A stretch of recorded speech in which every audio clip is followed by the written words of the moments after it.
Hi, loves. I'm Lauren, and I'm so excited to connect with you about breaking the laws of love. And I had one of those days where, when you're doing your best to be on time and you leave with plenty of time and things should go according to plan, but for some reason it just doesn't.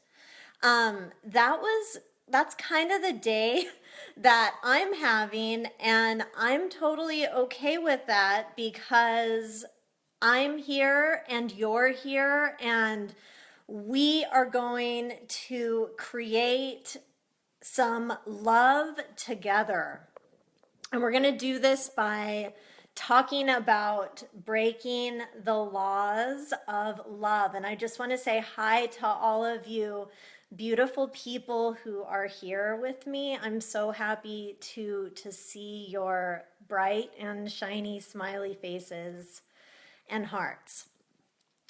Okay, so what are the laws of love? The laws of love are things that we think are really true about love, but they don't really do us any favors in our love life and in our relationships. What they do instead is they do the opposite of that. And it's kind of funny because it's even though these laws of love are the opposite of love, they still came from the same they still came from a good place. Let me back up a bit.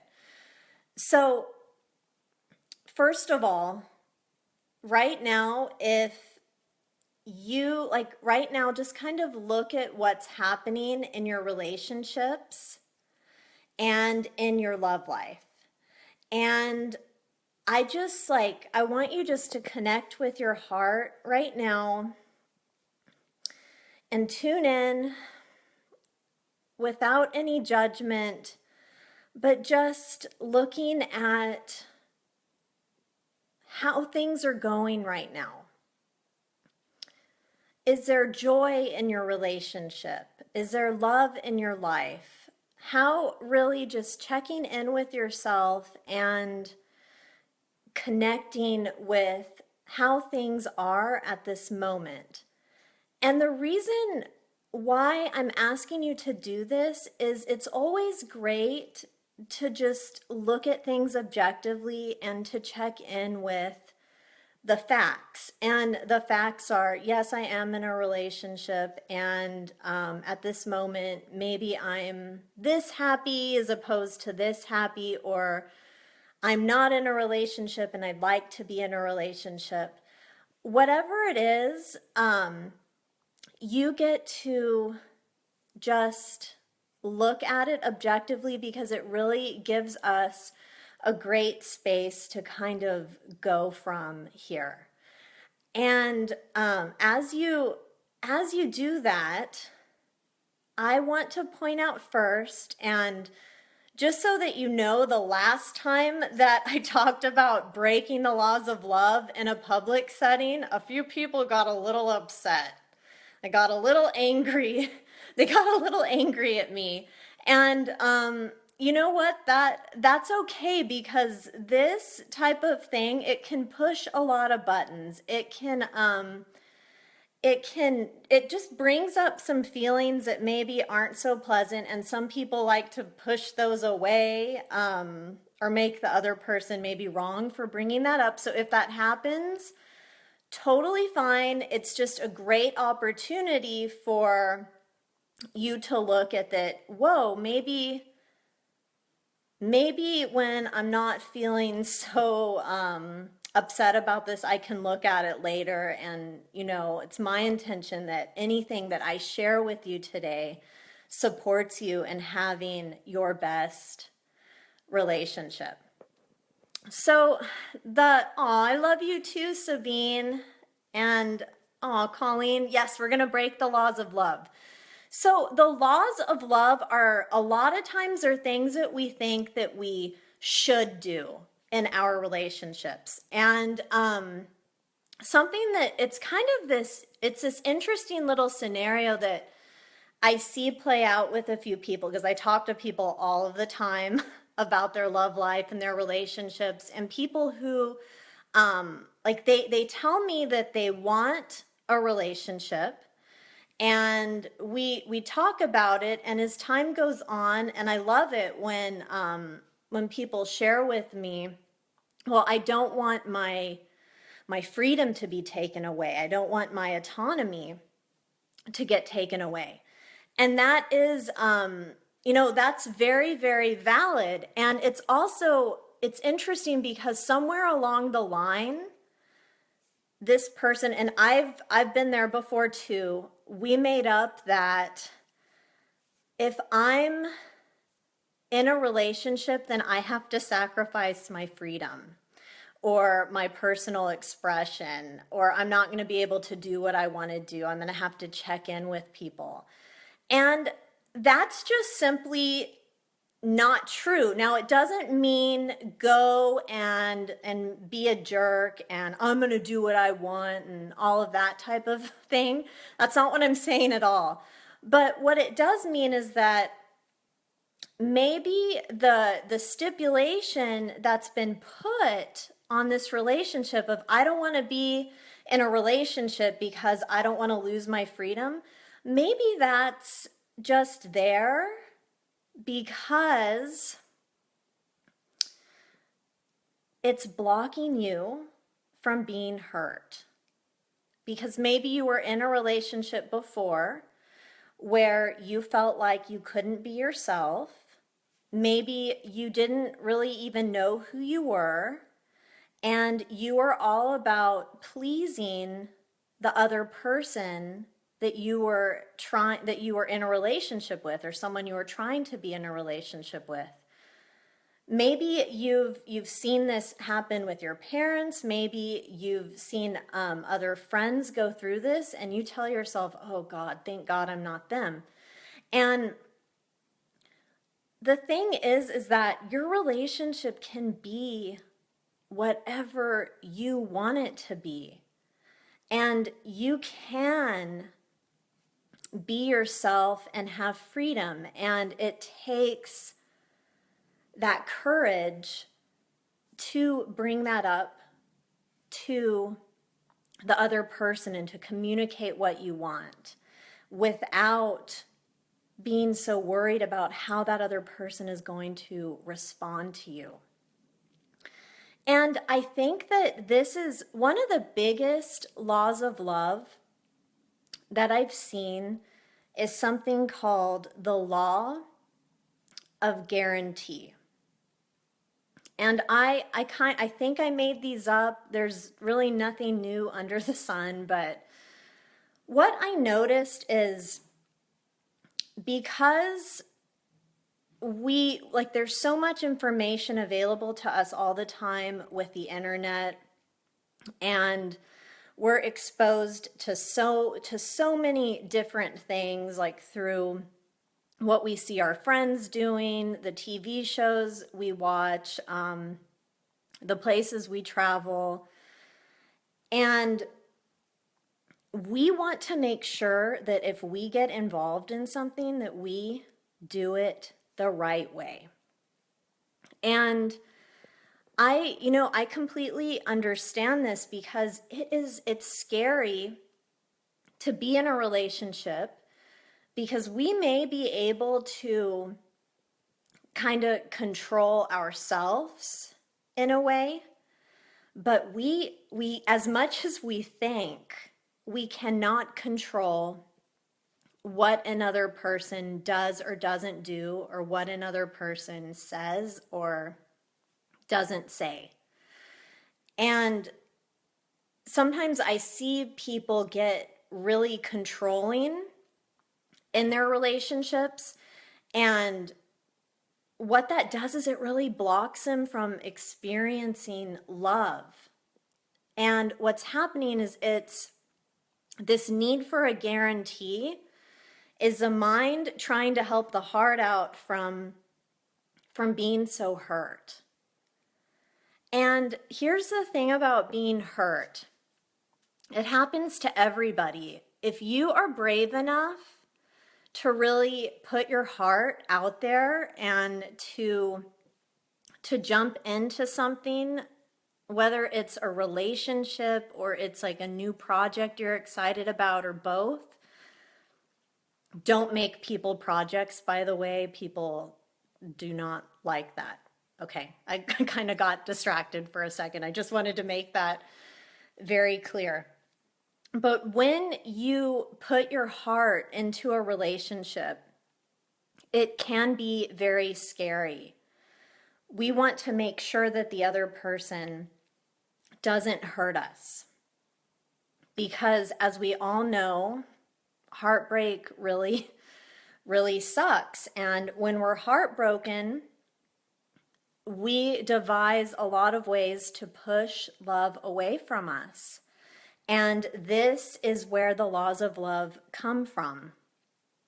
They come from the pain that our heart feels as it's trying to heal and make sense of everything. So this law of guarantee, it makes us want to be absolutely certain that everything's going to be okay, or that our freedom's not going to be sacrificed, or whatever it is. And sometimes with this law of guarantee, something that I've noticed, I've seen, thank you, Britt. That's so nice of you. Another friend named Britt, she did my hair for me and my makeup today. Anyway, I've noticed these different articles that I've read by different experts, and I'm not sure if they're just trying to like connect with people and, oh, I feel your pain. But I'm noticing that there are a lot of these relationship-y things for heart-centered, spiritually oriented people like us, that a lot of them are just like ridden with tons of illusion and misconceptions. And one of my favorite things is that I've seen it done a few times, is that some of these people say why it's hard for old souls to do this or that, why it's hard for old souls to be in a relationship. And they go through similar points every time. And one thing that I thought was funny is an old soul wants an authentic relationship. And I was thinking, okay, I'm not really sure why this would be why someone struggles, because like attracts like. And if the old soul is feeling that the relationships they're attracting or the people in their life just aren't authentic enough, then maybe it's an opportunity for this person to look in what I call the love life mirror and ask themselves, in what ways could I be more authentic?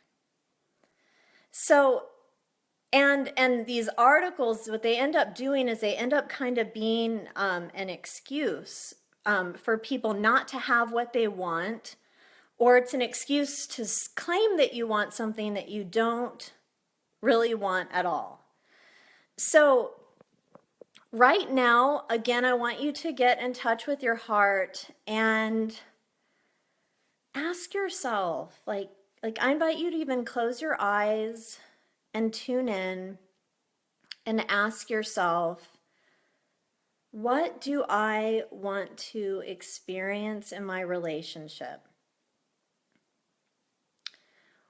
What am I ready to experience in my love life? And how am I holding back in any way? Because there's this thing called passion. And passion is it's a way in which love can move. And love is a very creative energy. And when we experience this, when we experience love with another person, at that point, you can create the vision that you want with someone else, but you get to be brave enough first to check in with your own heart about what it is that you would like to experience in your relationship, what it is that you want to experience in your love life. And right now, if you're noticing that like some excuses are coming up for you, well, I want this and I really want this, but I couldn't have this because, I'm not 25 anymore, or everybody I attract is just such a jerk, or I've tried this before, I've tried all of this before and it doesn't work. I would invite you to get in touch with that and see them just as an excuse. It's not a big deal, it's just an excuse. Like sometimes when we don't want to do something, we can make up different excuses for why it didn't happen or why we're not doing it. But if these excuses are truly things that maybe you believe that they're true, and if you really want something in your relationship that, or your love life that you don't have right now, and these excuses are just coming in on why you can't have that, I urge you to just ask yourself, maybe it's not a question, but just say, maybe these aren't true. What if these weren't true? Because if they weren't true, then maybe you could get to have what you want. And maybe like if one of your excuses, again, going back to the beginning when we started connecting with each other, when I said that sometimes some people don't want to be in a relationship because they're afraid of losing out on their freedom, maybe this is an opportunity for you to check in on where you're at, on living a life of freedom by yourself. Maybe there are ways that you've chosen to be obligated to someone else or someone, or like staying in a job that you hate, or in a house that you're not crazy about. These are just questions you can ask, because if there is something that you want, there's always a way to get there. It just sometimes it doesn't feel very comfortable and it takes some digging, and the laws of love are there, and it's up to you to break them. And I could go into so much detail about the laws of love. Like it's something that I could seriously talk about all day long, and I'm sure we can find other opportunities to go deeper about the different laws of love and how they might be affecting you personally. So right now, I want to offer you an opportunity to go deep with me in a private conversation where we can really connect with your heart and see where you might be selling out on yourself, and what illusions, what laws of love are keeping you from having what you truly desire in your relationship and in your love life. So if you're interested, you can either let me know through a comment here, or you can send me a private message, and I would be so happy to support you through the next steps in that. So thank you so much for spending part of your day with me and going over just scratching the surface with me on what the laws of love are. And you know, if you don't know what something is, or if you don't know what is stopping you, or if you don't know something that you could potentially do, or maybe there's something you're subconsciously doing, if you're not aware of what that is, then it's really hard to do something else. And knowledge is power, and when we can see where we're holding ourselves back, then we are empowered to take the next step and have courage and have what we want. So thank you so much for hanging out with me again. I'm Lauren K. Wyatt. My website's loverenegades.com. I'm a love psychic, love renegade, illusion dismantler, and healer. And I love you. Thank you. Bye-bye.